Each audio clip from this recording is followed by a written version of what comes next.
안녕하세요. 티묵입니다. 7월 첫째 주 이슈 하이라이트도 가져와 봤는데요.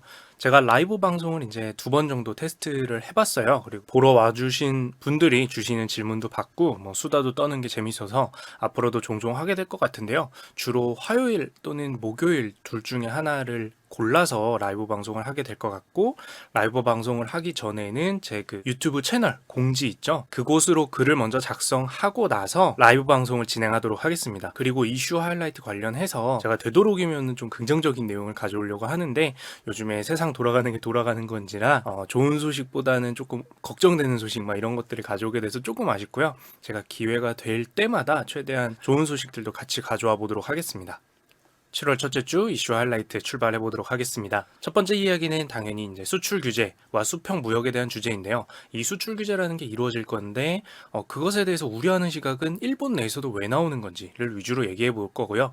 두 번째로 그럼 일본이 지금 왜 이 타이밍을 선택했는지와 그것에 대해서도 역시 한일 양쪽에서 저건 좀 아니지 않냐라는 이야기가 왜 나오는지 함께 알아보도록 할 겁니다. 그리고 마지막으로 일제 강제징용 배상 판결에 대한 이야기도 같이 다뤄볼 건데요. 이 부분이 결국에는 근본, 본질적인 부분에 해당하기 때문에 이것을 알고 이야기하는 것과 이것을 모르고 이야기하는 것이 저도 여러분들도 큰 차이를 겪게 될 것 같아서 이거를 한번 깔끔하게 정리를 해보는 시간을 가져보도록 할 겁니다. 첫 번째 이야기부터 시작해 보도록 하겠습니다. 일본이 한국으로의 수출 절차를 간소화하는 우대 조치가 있었습니다.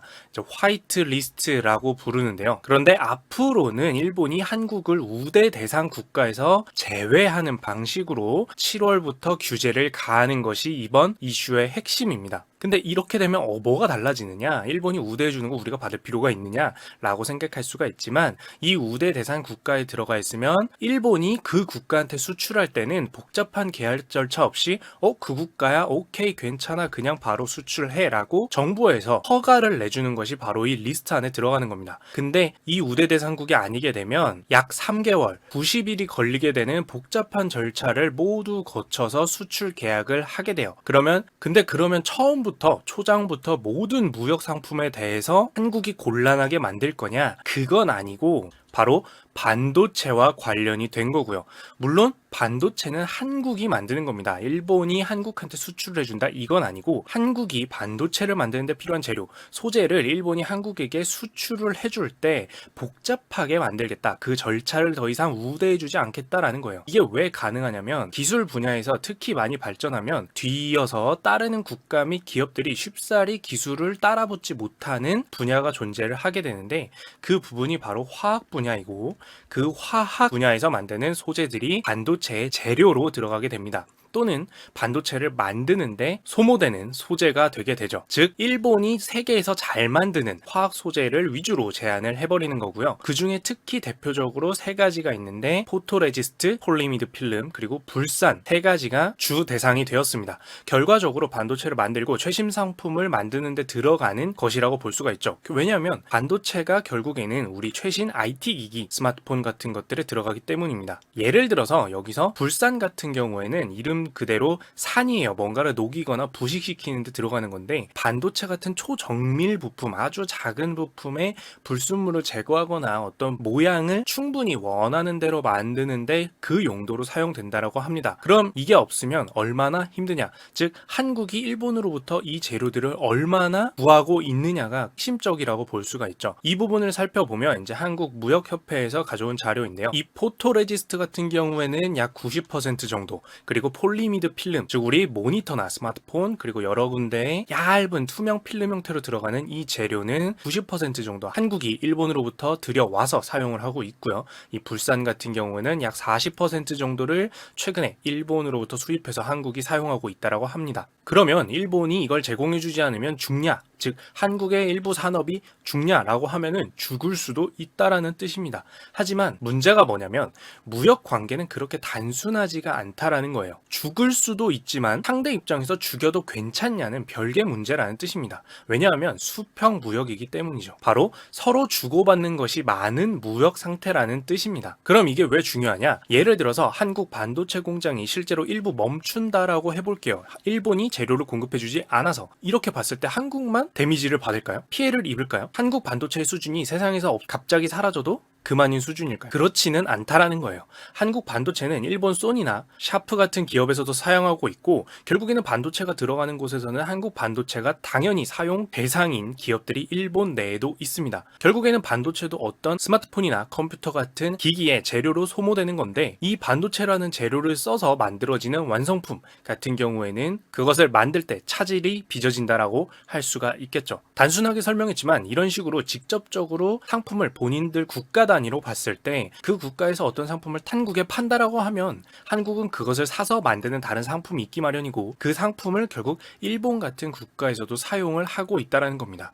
그리고 그 과정에서 이 상품을 전달해주는 무역 회사라든지 수입, 수출 회사 같은 경우에 많은 직장인들이 그곳을 일자리로 해서 일을 하고 돈을 받고 일상생활을 하고 있는데, 이 모든 사람들이 타격을 받게 된다는 거죠. 그리고 반대로 생각을 해봤을 때 이런 부분도 존재합니다. 일본의 한 기업이 열심히 어떤 제품을 만들어서 한국에 팔고 있습니다. 판매하는 쪽이 무조건 더 높은 갑의 위치에 있을까요? 꼭 그렇지만은 않겠죠. 왜냐하면 이 기업에서 생산하는 상품의 고객 중에 30%는 한국 기업이라고 보겠습니다. 그러면 이 일본 기업이 이 한국 기업들을 대상으로 물건을 판매하지 않을 것이다, 판매하기 어려워진다라고 하면 반대로 생각하면 어떻게 될까요? 본인들이 얻고 있는 수익의 30%를 잃게 되는 것입니다. 어느 분야가 그렇냐면 바로 디스플레이, 즉 모니터나 스마트폰 모니터 같은 이 화면을 만드는 산업에서 한국이 전 세계 시장의 30%를 차지하고 있습니다. 그렇다면 알아서 전 세계 시장의 30%를 포기하는 것이 되기 때문에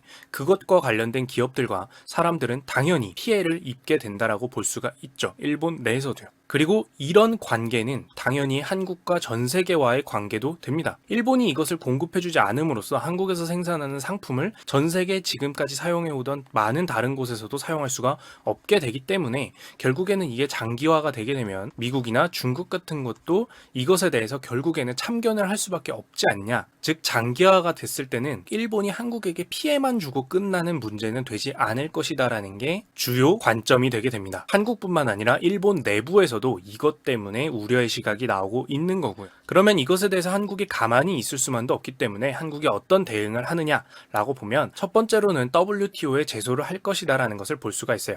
WTO는 세계 무역 기구고요. 각국이 무역 거래를 할 때 상대가 서로 지켜줘야 하는 무역 규칙 같은 것들을 정해두고 그것을 어길 경우에는 여기다가 재판해 주세요, 판결해 주세요라고 하게 됩니다. 그리고 두 번째는 당연히 국산화율을 올리려고 하고 있습니다. 지금 문제는 결국에는 한국이 일본 제품에 의존을 많이 하고 있기 때문에 생긴 문제라고도 볼 수가 있어요. 근본적으로. 그래서 당장 반도체 분야에서 내년부터 이런 외국에 의존하고 있는 소재 개발에 6조 원 정도를 투자할 수 있도록 조치를 취했고요. 이렇다 보니 국내 투자 시장 같은 경우에, 특히 주식 시장 같은 경우에는 다양한 현재 규제의 대상이 되는 소재들 있죠. 일본으로부터 구해왔던 소재들이 만약에 한국에서 개발하게 된다라고 하면 그 개발을 하게 될 기업에 투자하면 수익이 많이 나겠다. 왜냐하면 국가에서 밀어줄 테니까, 6조 원에 달하는 돈으로. 그래서 주식 시장에서는 이것과 관련된 기업들이 크게 큰 폭 상승하는, 10에서 20% 이상씩 상승하는 모습을 보이기도 했었습니다. 그리고 앞으로도 중요해지겠죠. 그리고 마지막으로 이제 이번 주에 예정이 되어 있는데요. 대기업을 대표하는 그룹의 총수분들이 청와대에서 함께 모여서 이 문제에 대해서 적극적으로 논의를 할 것이라고 합니다. 약 30여 그룹의 수장들이 모두 모여서 논의를 할 것으로 보이고요. 직접적으로 타격을 받을 수도 있는 기업인들과 이를 외교적으로 해결해 나가야 되는 정부가 만나서 답을 내는 자리이기 때문에 중요한 자리가 될 것으로 보고, 뉴스에서 계속 살펴보시면 이슈를 놓치지 않는 우리가 될 수 있을 것 같습니다. 그리고 마지막으로 이것들이 정말 쉽지 않은 이슈인 게 뭐냐면, 무역은 재미있는 것이, 현재 일본의 한국 수출 규제는 일본이 한국이라는 국가를 대상으로 일어나는 겁니다. 그러면 반도체 공장 중에 한국 기업 것이라고 해서 모두 한국 안에만 있을까요? 해외에 있는 한국 기업의 공장은 어떨까요? 한국에도 있는 기업이기 때문에 해외에 있는 한국 기업에게도 일본이 수출을 규제를 할 수 있을까요? 그러기는 힘듭니다. 엄밀히 말하면 이 해외에 세워진 공장과 기업은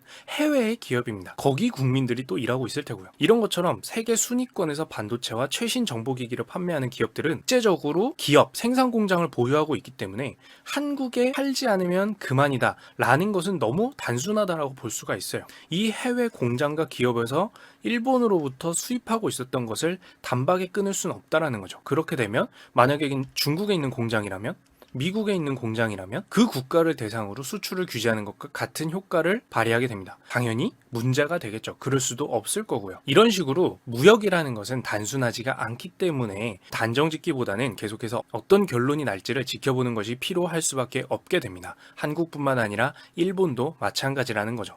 그럼 결국에 이 이야기는 왜 이 타이밍에 시작이 된 걸까요?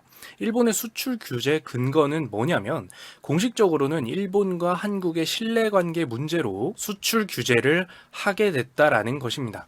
여기서 신뢰의 문제로 수출 규제를 하게 됐다는 것은 굉장히 불분명한 표현이고요. 지금까지도 이것 때문이다, 저것 때문이다라고 말을 돌릴 뿐 항상 불분명한 표현만 사용하고 있습니다. 한국이 일본 기업을 차별했다거나 무역에 있어서 공정성을 잃었다거나 하는 이유가 아니라는 거죠. 그럼 왜 지금일까요? 바로 아베의 별명을 한번 생각해 볼 수가 있는데요. 선거의 아베라는 별명이 있습니다. 2019년 7월 지금 일본에서는 참의원 선거가 진행되고 있어요. 쉽게 말하면 표심, 즉 표를 받아야 되는 이유가 생긴다라는 거죠. 누가? 현재 아베 총리가 소속되어 있는 당에서 표를 많이 받으려면 뭔가 자신들이 많이 하고 있다라는 액션을 보여주기도 해야 되고 표를 많이 줄 것으로 보이는 사람들이 좋아할 만한 이슈를 가져와야 됩니다. 그럼 실제로 이게 이번에만 그랬냐? 2017년, 2년 전에 일본의 중의원 선거가 있었을 때죠. 이때는 어땠냐면 바로 일본이 계속해서 북한은 위험한 국가고 북한이 근처에 있기 때문에 일본은 이에 대해 대비해서 똘똘 뭉쳐야 된다. 북한의 위험성을 물고 늘어진 적이 있습니다. 그런데 이번 달에 있는 참의원 선거에서는 북한을 대상으로 하는 것이 아니라 나중에 살펴볼 이유 때문에 한국을 대상으로 해서 이렇게 공격적인 표심을 얻기 위한 것을 찾는 거 아니냐라고 볼 수가 있는데요. 다만 2017년 때와는 조금 다를 수밖에 없는 게 일본 내부 반응이에요. 뭐라고 하냐면 선거 전략을 위해서 장기적인 국익을 해치는 행위 라고 일본 내부에서 일본이 장기적인 국익을 잃고 있다라는 이야기도 나온다라는 점이죠. 왜냐하면 이런 우려가 나올 수밖에 없는 게 단순히 무역 문제에서 끝나지가 않기 때문입니다. 어쨌든 한국 같은 경우에는 세계에서 국제사회에서 많은 국제기구의 권고사항들을 지키고 외교를 하면서 협력해 나가고 있는 국제사회의 일원 중 하나입니다. 그런데 이런 한국과 거래함에 있어서 뭔가의 사유 때문에 무역 제재를 하는 국가가 된다라고 하면 어떨까요? 지금 한국 말고 다른 국가들은 이 사태를 보면서 어떻게 생각을 할까요? 즉 여기서의 핵심은 뭐냐면 2017년에 북한과 싸우는 구도를 만드는 것과 2019년에 한국과 싸우는 구도를 만드는 것은 굉장히 다르다라는 거죠. 북한은 국제사회에서 어쨌든 문제아 취급을 받고 있는 국가입니다. 그런 곳이지만 한국 같은 경우에는 국제사회에서 평가가 다른 곳이다라는 거죠. 그럼 다시 이야기가 돌아와서 이 한국을 공격하는 일반적이지 않은 방식으로 공격하는 일본을 보면 세계에서는 어떤 반응이 있을까요?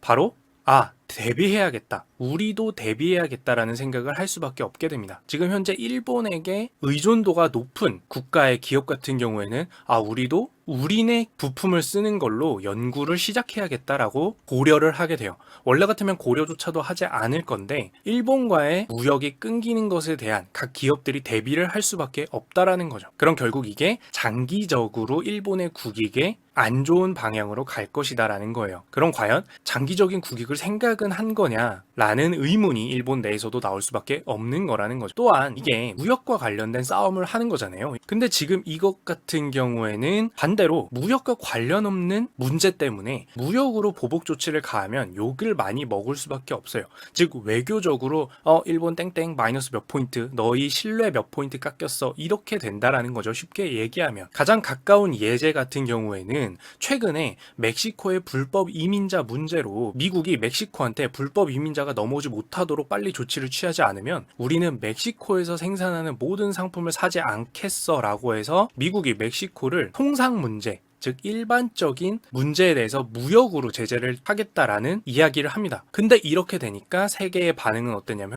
그건 좀 아니다. 왜 일반적인 문제를 무역 문제로 만들어서 다른 피해자들을 만들려고 하느냐라고 하게 되고, 이때 당시에 멕시코 상품을 수입하지 못할 경우 발생될 문제를 우려해서 미국 내에 있는 약 300여 개의 기업을 대표하는 미국 상공회의소가 미국의 백악관에 소송을 하겠다는 얘기까지 나오게 됩니다. 물론 그 이후에 미국과 멕시코의 각 대통령은 이것에 대해서 문제없이 해결하게 될 것 같다. 무역 규제는 없을 것이다 라고 이야기가 잘 마무리가 되게 되죠. 이렇듯이 그 미국도 무역과 관련 없는 문제를 무역으로 끌어들이고 결국에는 그 무역 규제로 만약에 피해가 발생할 것을 알게 되면 다들 반발이 심하게 됩니다. 미국 내부에서도 말이죠. 이렇듯 세계적으로는 외교 문제는 외교 문제로, 무역 문제는 무역 문제로 풀어야 된다라는 인식이 있고, 그렇게 되지 않을 경우에는 그 국가에 대해서 선 넘네? 그건 좀 아닌데 라는 평가가 발생하게 됩니다. 그래서 장기적인 국익을 해칠 수 있다. 즉 잘못된 판단이다라는 얘기가 나오는 근거는 여기서 오는 것이라고 볼 수 있습니다. 그럼 이제 가장 중요한 세 번째 이야기로 넘어오게 되는 것 같은데요. 결국 일본은 이 이야기를 왜 시작했냐? 근본적으로 한국에 어떤 불만이 있어서 시작했냐라고 하면 사실 공식적으로는 일본이 한국과 일본의 실력관계에 문제가 생겨서라고 말을 하지만 모두들 알고 있는 비공식적인 이유가 있습니다. 한국에서 판결을 내린 일제강제징용 판결이 일본 마음에 들지 않는다 라는 뜻이죠. 그래서 일제강제징용 판결이 작년에 났을 때 이미 이런 수출 규제나 무역 보복 같은 보복에 대한 예상은 어느 정도 가능했고 대비가 시작되기도 했습니다. 그러면 결국에는 이 일제강제징용 판결이 어떤 것인지 아는 게 매우 중요하기 때문에 이 이야기를 최대한 간단히 정리하는 시간을 마련해 봤고요. 한번 쭉 따라와 보시면 될 것 같습니다. 자, 한국사에는 일제강점기가 있습니다. 1905년 또는 1910년부터 1945년 8월 15일 광복까지 있었던 일제강점기가 있죠. 이때 일본의 기업들 중에는 한국인들을 강제로 데려가는 징용이라는 것을 해서 공장, 건설 현장, 그리고 탄광, 농장 등 다양한 곳에서 일을 시켰습니다. 물론 전쟁에 동원하기도 했고요. 이때 징용되신 분들을 강제징용 피해자라고 지칭할 수가 있습니다. 그리고 1945년 8월 15일 광복이죠. 우리나라는 광복을 맞이하게 되고 2차 세계대전이 끝난 이후에 이제 1965년 6월에 한국과 일본은 기본조약이라는 걸 맺게 됩니다.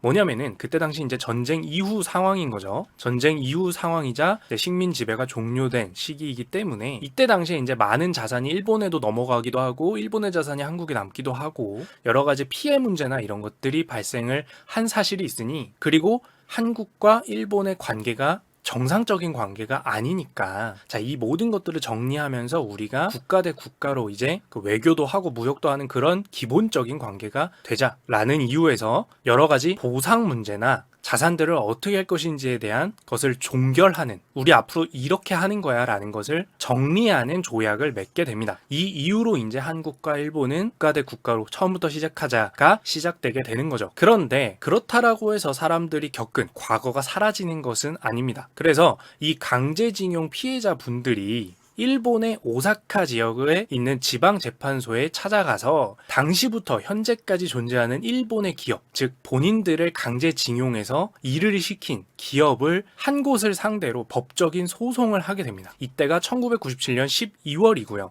일본에서 일본 기업을 대상으로 한 소송이에요. 이 소송이 약 3년 4개월간의 기나긴 싸움 끝에 결론이 나게 되는데, 이 강제징용 피해자분들이 결국에는 패소, 즉 지게 됩니다. 너희한테 이 기업이 배상할 필요가 없다라는 거예요. 그리고 당연히 이에 대해서 받아들일 수 없다라고 해서 다시 재판을 요청하게 되지만 두 번 모두 기각, 즉 이미 난 판결을 더 할 이유는 없을 것 같다라고 해서 의미를 놓고 보면 결국 강제징용 피해자분들이 재판에서 패배하게 되는 결과가 나오게 됩니다. 여기까지가 일본 영토 내에서 일본의 법으로 이루어진 법적인 싸움이었고요. 냉정하게 말하자면 일본의 재판관들은 일본법 하에서 판단한 것이기 때문에 어쩔 수 없었다라는 시각도 존재를 하게 됩니다. 왜냐하면 간단히 정리를 해드리자면 일본법의 기준에서는 일본의 대한제국 식민 지배가 불법이 아니고 그때 당시 잘못을 했다라고 하는 그 일본 기업이 지금 있는 일본 기업과 연관이 있는 기업이 아니다 라고 했기 때문입니다. 그럼 여기서 힌트를 얻으신 분들이 있으시겠지만 당연히 이 강제징용 피해자분들은 2005년 2월 한국에서 서울중앙지법에 다시 같은 일본 기업을 상대로 소송을 제기하게 됩니다. 그러면 이번에는 한국의 법을 기준으로 재판이 진행이 되겠죠. 하지만 2008년 4월 첫 번째 결말이 나오는데 여기서도 강제징용 피해자분들은 패소하게 됩니다. 뭐 놀라셨나요? 당연히 이에 대해서 당사자분들도 인정할 수가 없다고 했지만 마찬가지로 두 번째에서까지도 즉 2009년 7월까지도 다시 소송을 진행할 이유가 없다고 해서 기각이 되게 됩니다. 첫 번째에서 졌다는 사실에 대해서 인정할 수 없다고 했지만 두 번째에서도 더 진행할 이유가 없다라고 해서 기각이 된 거죠. 이때가 2009년 7월인데 그 이유는 뭐였냐면 이미 진행된 일본 재판부의 판결이 이 앞에 있는 판결이 한국에서도 효력이 있는 것이다. 그리고 그 일본 기업이 역시 지금 있는 일본 기업이라고 볼 수는 없다라는 결론 때문에 이 강제징용 피해자분들이 지게 돼요. 물론 쉽사리 내린 결정은 당연히 아니고 무수한 논의가 있었는데요. 그리고 결국에는 그 논의의 끝에 이 두 번째 기각에서도 한국에서 벌어진 기각에서도 인정할 수 없었던 강제징용 피해자분들이 마지막으로 한국의 대법원의 판결을 맡기게 됩니다. 그런데 이제 2012년 5월에 이때 대법원은 이 판결을 지금까지 있었던 판결을 파기하고 환송하게 됩니다. 즉 지금까지 한국에서 첫 번째 있었던 패소부터 인정할 수 없다. 다시 판결해라. 즉 강제징용 피해자분들이 졌다라는 사실은 잘못되었다. 다시 재판해라 라고 되돌려 보내게 됩니다. 여기서 근거가 매우 중요하게 되는데요. 그리고 결국에는 다시 진행된 재판을 통해서 2018년 10월, 즉 작년 10월에 최종 결론이 나게 되고 강제징용 피해자분들에게 그 일본 기업은 배상을 해야 된다라는 결론이 나게 됩니다. 이 결론에 대해서 일본이 불만을 가진다라고 볼 수가 있겠죠. 자, 그런데 여기서 이 일제 강제징용 판결에 결국에는 왜 일본 기업이 배상을 해야 된다라고 결론이 났냐가 매우 중요해요. 그 근거가 핵심이라고 볼 수가 있는데요. 첫 번째로 한국의 대법원이 판단했을 때 대한민국의 헌법이 있죠. 가장 최고법에 따르면 대한 국민은 3.1운동에 숭고한 독립정신을 계승한다 라고 선언하고 있습니다. 이에 따르면 3.1운동이 일어났던 동시기에 일제의 한반도 통치는 헌법상 합법이 아니라 헌법상 불법이다 라고 보게 돼요.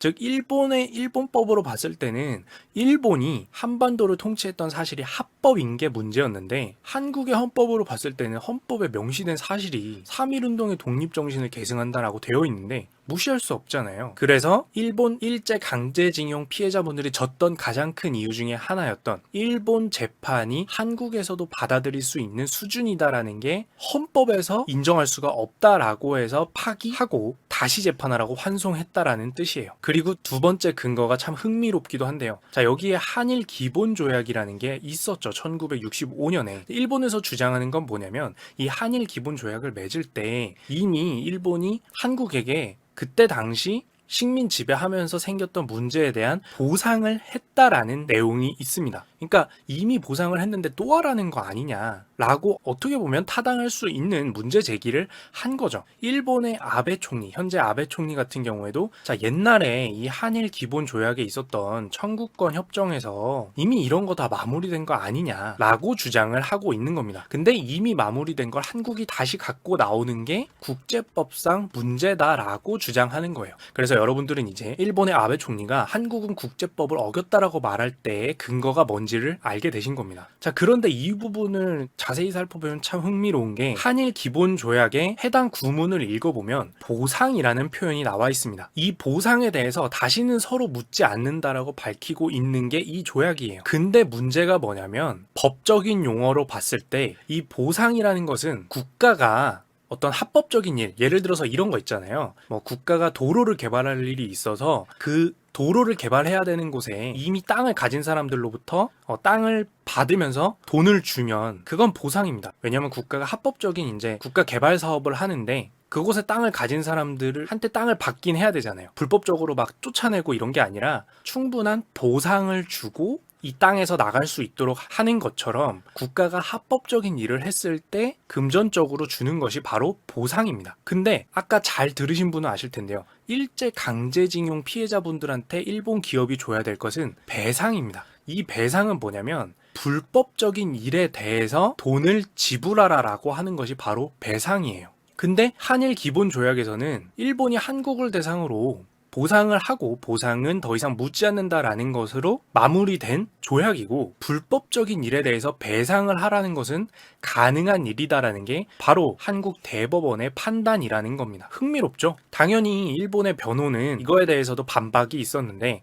당시에는 그렇게 쓸 수 있었던 거 아니냐, 이해해 줄 수 있는 문제 아니냐, 그 정도 차이까지는 고려 못할 수 있었던 거 아니냐라고 하지만, 자, 쉽게 생각하면은 금융에서도 금융회사는 전문가로 보지 일반인으로 보지 않습니다. 즉 국가는 이런 외교적인 문제를 처리할 때는 전문가이기 때문에 이런 것들, 법적인 문제는 당연히 알아야 한다라고 봐서 잘못 썼다라고 봐줄 수 없다라는 거죠. 자, 그럼 두 번째, 일본과 한국 입장에서 이 보상이랑 배상이라는 단어의 차이가 있을 수 있는 거 아니냐, 즉 단어 사용 차이가 있을 수 있는 거 아니냐, 국가 간 법 차이가 있을 수 있는 거 아니냐라고 말을 하게 됩니다. 그런데 애석하게도 이건 참 더 흥미로운 부분인데, 한국이 일본의 법을 많이 참고해서 법이 만들어져 있기도 하고 심지어 한문이라는 것을 같이 사용하고 있기 때문에 제가 굳이 한문을 써놓은 건데, 일본과 한국 사이에서 보상과 배상은 정확히 똑같은 한자를 쓰고 똑같은 의미로 사용을 하고 있습니다. 법 테두리 안에서요. 그러다 보니까 역시 이 차이도 인정할 수 없다라는 내용이 나오게 되고요. 마지막으로 그때 당시 대화 자리에서의 사용된 의미는 그럴 수 있었던 거 아니냐라고 하는데, 부분도 애석하게도 일본이 한국이랑만 이런 조약을 맺은 건 아니에요. 근데 그 중에 다른 곳이랑 맺은 조약에서는 보상과 배상에 대한 구분이 나타납니다. 근데 한일 기본조약에는 보상이라고만 나와 있으니 일본 너희가 배상을 몰랐다라고는 할 수 없다, 이 둘의 차이를 몰랐다고는 할 수 없다라고 역시 내용이 나오게 돼요. 그래서 결국에는 대법원은 일제강제징용 피해자분들이 불법적인 징용에 대해서 배상을 받아야 된다라고 결론을 내리게 된 겁니다. 그리고 이제 추가적으로 당시 일본의 그 기업은 지금 존재하는 그 기업이 맞다, 연관된 기업이다라고까지 결론을 내게 되죠. 자, 여기까지 법적인 해석에 있어서는 정말 기나긴 이야기가 이것보다도 더 배경에 있기 때문에